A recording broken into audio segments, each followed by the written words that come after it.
E aí, pessoal, estamos aqui mais uma vez para a gente poder dar continuidade a esse conteúdo que é o Present Perfect. E agora eu vou começar um pouquinho revisando sobre a semana passada, para depois adentrar no conteúdo, né, da segunda parte desse conteúdo. Então, Present Perfect. Irei passar aqui os slides, certo? Para quem a gente viu na semana passada. Isso aqui vocês já têm acesso. E vamos para a parte do Past Participle, que é a parte onde vai complicar um pouquinho as nossas vidas, podemos dizer assim. Mas não é algo tão complicado, só vai dar uma dor de cabeça para se a gente não seguir as regras direitinho. Na semana passada a gente trabalhou sobre os regular verbs, né? O Past Participle nos verbos regulares. A gente entendeu que a gente vai seguir a regrinha do passado normalmente, certo? Verbos terminados em vogal mais y, certo? Acrescento ED, se for uma consoante mais o y, tira o y, coloque ED. Consoante, vogal, consoante, que é o CVC, vai duplicar a última e acrescenta ED. Terminados em E, acrescenta ED. E a regra geral é acrescenta ED, certo? Se não cai nenhuma dessas regras, só acrescenta ED. Beleza. Agora vamos para a parte dos verbos irregulares, certo? Que eu até dei um feedbackzinho assim, mas vou explicar melhor agora. Os verbos irregulares, para ser colocados no Past Participle, eles possuem, certo, suas particularidades. Então, deixa eu só passar aqui o slide para a gente poder entender um pouquinho. Vamos lá, uma revisãozinha sobre a semana passada. Na frase eu tenho They, live a long, happy life.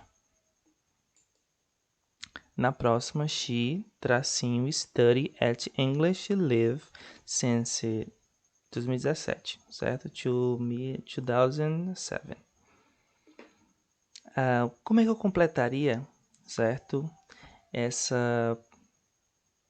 esses espaços? Primeiro, devemos colocar os auxiliares de cada um e depois o verbo no past participle, certo? Para seguir a estrutura direitinho. Beleza, os auxiliares são fáceis, né, para a gente poder identificar. Vamos agora para a parte dos verbos. Como é que eu vou saber que é regular e que não é regular? Agora eu vou trabalhar só com os regulares, então vocês vão estar sabendo que a gente vai seguir aquelas regrinhas adotadas, né, no verbos regulares. Mas aqui na frente eu vou explicar quando é que eu vou saber que é regular e quando não é irregular. Beleza? Então vamos lá.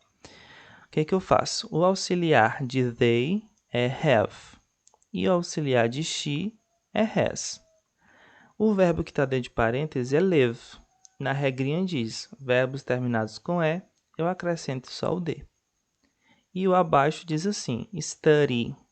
Para eu transformar esse verbo no passado, sigo a regrinha. Terminou em consoante mais Y, tira o Y e coloca IED.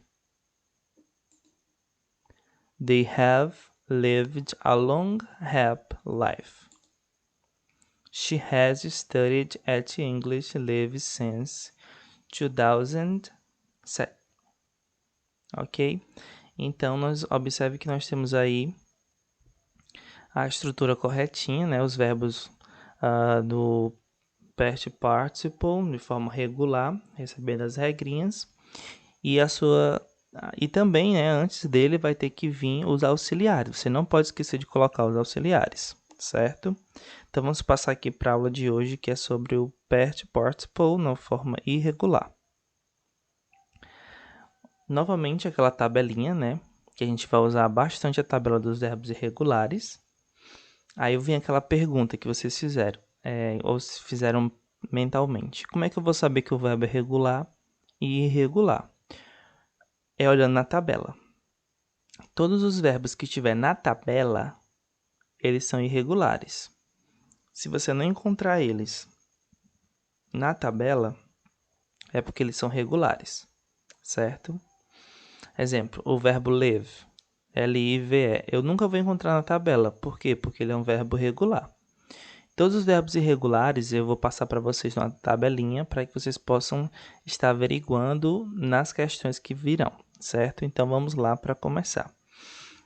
Nos verbos irregulares, no past participle, eu vou ter na coluna, né, 3 colunas na tabela.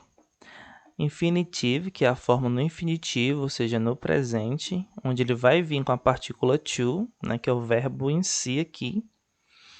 O passado simples, né, que é o past simple, que nós trabalhamos ano passado sobre esse conteúdo.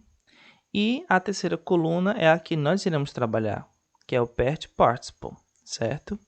Então, se eu tivesse um verbo to be e eu quiser transformar ele para o past participle, é só acrescentar o been no lugar do to be, certo? Então, vamos lá aqui para alguns exemplos. I, have 7 meetings this week. Aqui o verbo que está em parêntese para transformar no past participle é have.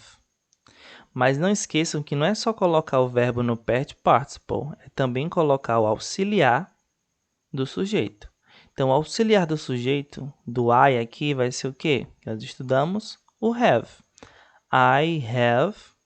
E agora eu vou transformar o have, certo? Em past participle, certo? Então, eu vou aqui procurar na forma infinitiva. Ah, achei o have aqui. Beleza. Como é ele no passado? Peraí só. Opa, desculpa. Um problema aqui do slide. Pronto.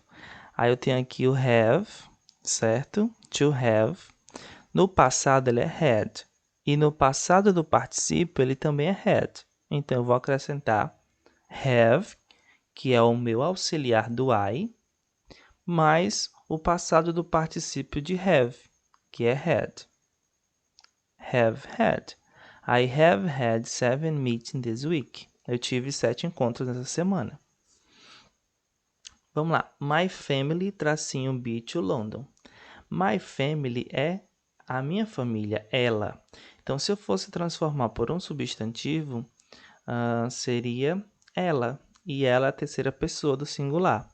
Logo, a terceira pessoa do singular vai receber o quê? Have or has? Has. Então, o auxiliar de my family vai ser has. Então, eu vou pegar o be, que é o meu verbo que eu quero, to be aqui no infinitivo, e vou transformar no past participle, que é o que? Been. Então, fica my family has been to London. My family has been to London. Você vai usar muito a tabela, certo? Sempre do primeiro e pega para o último, certo? Para a terceira coluna. Primeira coluna para a terceira coluna. Todos os verbos vão estar dentro do parêntese na primeira coluna, ou seja, numa forma infinitiva. E você sempre vai pegar o past participle, que é a terceira parte da coluna, e escrevê-lo após, certo? O auxiliar. Então, assim, vocês vão ter alguns exercícios para fazer.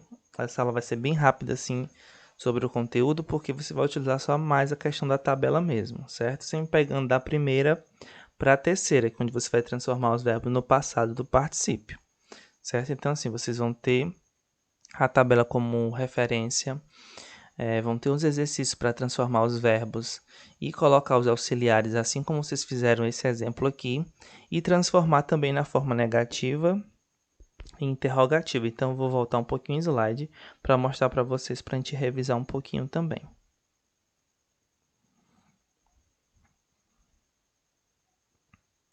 Então, vamos lá. Frase afirmativa, certo? O que que eu faço? Né? Para me transformar na negativa, basta eu acrescentar o not depois do verbo auxiliar, que pode ser have ou has, como estudamos na aula passada. E na forma interrogativa, primeiro vem o auxiliar, que é have ou has, o sujeito da frase, o verbo principal, né, no passado do particípio, um complemento e a interrogação final. Então, esse material ele vai estar disponível para vocês possam estar fazendo as pesquisas e tirando as suas dúvidas também. certo? Qualquer coisa, vocês podem perguntar aos monitores, eles vão me passar para a gente poder tirar a dúvida de vocês, certo? Então assistam o vídeo com muito cuidado, prestem atenção e vocês olhem também as tabelas que elas vão ser importantes para o preenchimento das atividades. See you in the next class.